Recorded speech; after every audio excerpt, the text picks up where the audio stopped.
ஓம் முருகாவேல் முருகா வெற்றிவேல் முருகா. என் அன்பு குழந்தையே, திருச்செந்தூர் கோவில் கருவறையிலிருந்து உன்னிடம் நேரடியாக பேச வேண்டும் என்று ஓடி வந்திருக்கின்றேன். சந்தோஷமான செய்தி, சந்தோஷமான நிகழ்வுகள், சந்தோஷமான தருணங்கள் என அனைத்தும் இனி உனக்கு இன்பத்தை கொடுக்கக்கூடியவைகளாக ஒவ்வொன்றாக நடக்க உள்ளது.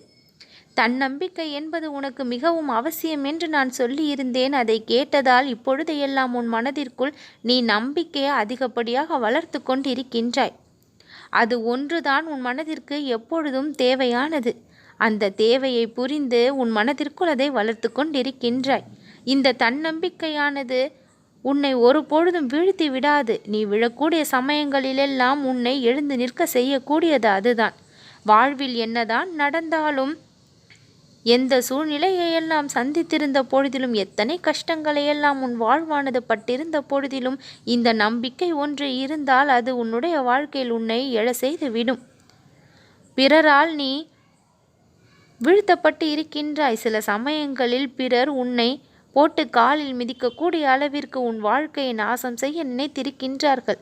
இப்படிப்பட்ட மனிதர்களுக்கு நடுவில் இறைவனின் மீது பக்தி பூண்டு நீ காத்திருந்ததால் அவர்களின் சதி உன்னுடைய வாழ்க்கையில் வேலை செய்யாமலும் போனது.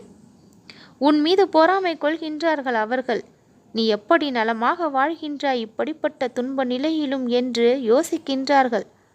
என் அன்பு குழந்தையே, இறைவனுடைய சிந்தனை உன்னுடைய மனதில் இருப்பதால் அவர்கள் உன்னை பற்றி சிந்தித்து கொண்டிருக்கின்றார்கள். அவர்களுடைய சிந்தனை ஒரு பொழுதும் உனக்குள் வேண்டாம். இறைவனின் மீது நாட்டம் உனக்குள் இருக்கும் பொழுது உன்னுடைய விருப்பங்கள் எல்லாம் தானாக நிறைவேறியும் விடும். ஒரு பொழுதும் சோர்ந்து போய் அமராதே. அதை தான் உன்னுடைய எதிராளிகள் எதிர்பார்க்கின்றார்கள். அவர்களுடைய அந்த எண்ணத்தை நீ நிறைவேற்றி விடாதே. என் அன்பு குழந்தையே, எப்பொழுதும் உனக்குள் ஒரு சந்தோஷம், அந்த மனநிலை இருக்கும்படி பார்த்துக்கொள். அதுதான் அவர்களை கதிகலங்க வைக்கக்கூடியது. உன் மனதிற்கு தேவையான இன்பத்தை நான் அவ்வப்பொழுது தந்து கொண்டே இருப்பேன். உன் வாழ்க்கையில் பல அதிசயங்களை நடத்தி கொண்டே இருப்பேன். எப்பொழுது உன் வாழ்விற்கு எது வேண்டும் என தெரிந்து அதை கொடுத்து கொண்டே இருப்பேன்.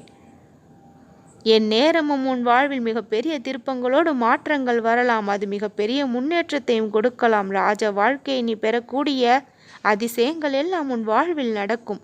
இந்த முருகன் நான் நினைத்து விட்டால் அதை தடுக்க யாராலும் முடியாது என் குழந்தையே. நான் கொடுக்க வேண்டும் என்று முடிவெடுத்து விட்டால் அதை பெற நீ தயாராகியும் விடுவாய். உனக்கு தேவையான எல்லா வலிமையையும் சக்தியையும் உதவியையும் ஆங்காங்கே தேவைப்படும் இடங்களில் நான் கொடுத்து கொண்டே இருப்பேன். அதை பெற்று உன்னுடைய பிரச்சனைகளை நீயாகவே முடித்தும் கொள்வாய். எந்த இடத்திலெல்லாம் உன் வாழ்விற்கு தேவையான அவசியமான ஒன்று கிடைக்க வேண்டும் என்று நினைக்கின்றாயோ அந்த இடத்தில் அதை கொடுத்து உடனுக்குடன் உன்னை மகிழ்ச்சியில் நான் மூழ்க வைப்பேன். என் அன்பு குழந்தையே, ஒரு பொழுதும் மனதை தளர விடாமல் இரு. உன்னுடைய உழைப்பு எதுவும் வீண் போகாது. உழைப்புக்கேற்ற பலன் மிக பெரிய அளவில் வந்து கொண்டிருக்கின்றது. இனி உன் வாழ்க்கையில் கஷ்டம் என்பது இருக்காது, கண்ணீர் என்பது இருக்காது, வேதனை என்பது துளி கூட இருக்காது. நன்மைகள் பெருக்கெடுத்து ஓடும். நல்லதே நடக்கும்.